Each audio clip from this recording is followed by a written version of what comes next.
Picture this. You just rolled out of bed bright and early in the morning. It's a little after 7 on a brand new Saturday. You're in 2014. Life was simple. Maybe I'm projecting here, but when I was a very young kid, I loved to play Minecraft. However, I was not too fond of playing completely alone. There's some off-putting kind of discomfort that a lot of players experience playing the game alone. The world you reside in is incredibly large, featuring remnants and artifacts of a past civilization. It creates a kind of eerie feeling of being completely alienated. Combined with the unsettling soundtracks, the world just feels like a blank canvas. This is the main reason you should be playing Minecraft with friends. It fills that void and opens many new opportunities for ways to play the game. But what if you wanted to be surrounded by other players? You see, in present day 2025, Minecraft servers have kind of fallen off the grid. You don't hear much talk on them anymore, except maybe Hypixel. You probably recognize that name, right? The server featured a huge catalog of minigames featuring some fan favorites like Bed Wars and Sky Wars. It even successfully revolutionized the original Bed Wars concept, and perfected it by turning it into the most popular and successful version of itself. It's part of the main reason for the server's massive success. There's one main reason that the server got to the level of popularity that it did, but I'll talk about that later in the video. Getting back to Hypixel, the server featured many original classic game modes, like Turbo Kart Racers, and even my personal favorite, The Blocking Dead. It's pretty funny how most of my core memories with Turbo Kart Racers is just simply the game mode's bad performance. The game mode was very fun and had a great unique concept. However, the imported kart models would lag and crash my game almost every single time. I had a similar experience with The Blocking Dead at the beginning of matches when all the assets would try to load at once, despite the fact it was my favorite game. The server clearly struggled from major optimization issues that needed to be addressed. The server is still very popular today, but it's absolutely nowhere near the behemoth it once was.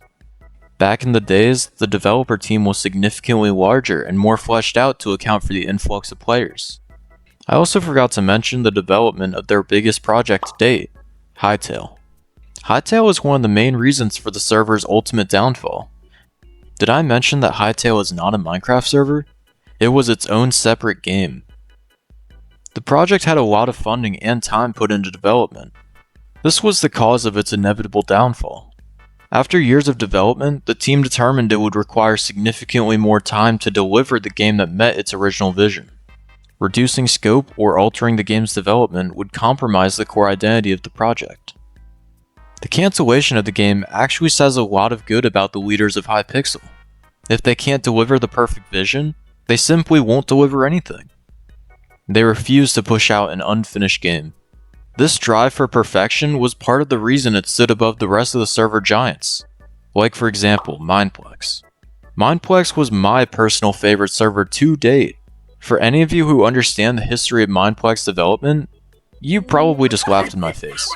The server was incredibly successful thanks to its large audience of YouTubers, wide variety of minigames, and strategic acquisitions. The server was actually so successful that it was directly rivaling Hypixel in the battle of growth. The battle between the two servers became extremely competitive, each working to outdo the other. Mineplex implemented pay-to-win microtransactions early on to build funding to expand the staff team further. This early profitability allowed Mineplex to build the large-scale infrastructure that was necessary to support its growing player base. Eventually, in early 2015, Mineplex became the most active server of all. A full decade later, classics such as Super Smash Mobs, Block Hunt, and Dragon Escape are all uniquely known for being a huge part of Mineplex's early success, making it number 1 for the first few years. The server continued to grow and the player base expanded thanks to the Mineplex YouTuber scene beginning to rise. If any of you have watched Captain Sparkles, you would probably remember that he became part of the ownership team in 2013. Once he drew this massive fanbase to the server, the growth skyrocketed. Other classic games like Bridges and Castle Siege drew the attention of other growing YouTubers that are incredibly iconic today, such as Parker Games and even DanTDM.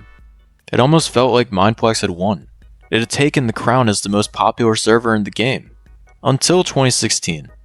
A A few years into development, the staff team had expanded a lot from where it first started. The guidelines to apply to be a trainee were very flexible and almost anyone could join the team. So why did this have a negative impact on the server? Well, the staff team became incredibly corrupt. Moderators would abuse their power and the higher up admins would do nothing to prevent it. You could be muted, temporarily banned, or even permanently banned for practically nothing. Many players caught on to this and began trolling the moderators to spite them and warrant a reaction, so when they were false banned, they could appeal and have the moderators' privileges revoked. The staff team began to have a bad public reputation, often being looked down on for going on major power trips and punishing innocent players. This began the inevitable downfall of Mineplex. After the departure of the server's original creators, the new leaders, lacking experience, made poor decisions because of poor planning and execution. An ex-admin publicly went on to reveal the abusive management style and inability to take accountability from the leaders. The leaders used toxic methods of silencing the constructive criticism of the community and the staff members. These methods created an echo chamber where only positive feedback could be heard. This ideology was implemented to allow the management to avoid taking accountability for their issues. Keep in mind, much of the staff team were unpaid volunteers that supported the server simply because they had grown a great love for it. There were many people that wanted the server to thrive, that tried to join the staff team only to be shunned out by the corrupt higher-ups. I like to wonder to myself how things could have been different for the server, had it been put in the right hands. I guess we will never know, as in May of 2023, a decade after the server's launch, it officially shut down for the final time. Hypixel had done it. They won the war. Thanks to the corrupt staff and failing player base with almost no monetary support, the server simply couldn't sustain anymore. The server was shut down out of the blue, and no one had a chance to say their final goodbyes. It was the ultimate downfall of Mineplex, leading to the final success of Hypixel. With one of the better known Mineplex YouTubers, Samito D, recently making an acquisition for the Mineplex company and rebooting the server, there is absolutely still hope for the original fans. However, the beta tests have been off to a little bit of a rocky start, and it really seems like a giant monetary trap at first glance. Maybe these new steps were taken to ensure that the staff members would be treated and paid fairly. This would be a great sign actually going into the reboot. However, only time can tell how this newer Mineplex can compete with the original. Until that time, Hypixel will continue to hold the crown, even with its dark and uncertain future. Before I conclude the video, I would like to reiterate that there is absolutely reason for the incredible legacy of Mineplex. Although many of the staff members were power hungry, there were a lot more that truly wanted to bring good to the server. They wanted to ban the real cheaters, prevent toxicity, and even engage with the community. If there's a server that you love, make sure to support it. Donate to the admins, or even apply to join the staff team yourself. Absolutely anyone could make a difference. You yourself could make the difference that could prevent your favorite server from suffering a pretty tragic fate like Mineplex did. Because believe me, you will not be prepared to read the official shutdown announcement. Especially when it's a last minute message thrown out to a niche Discord server.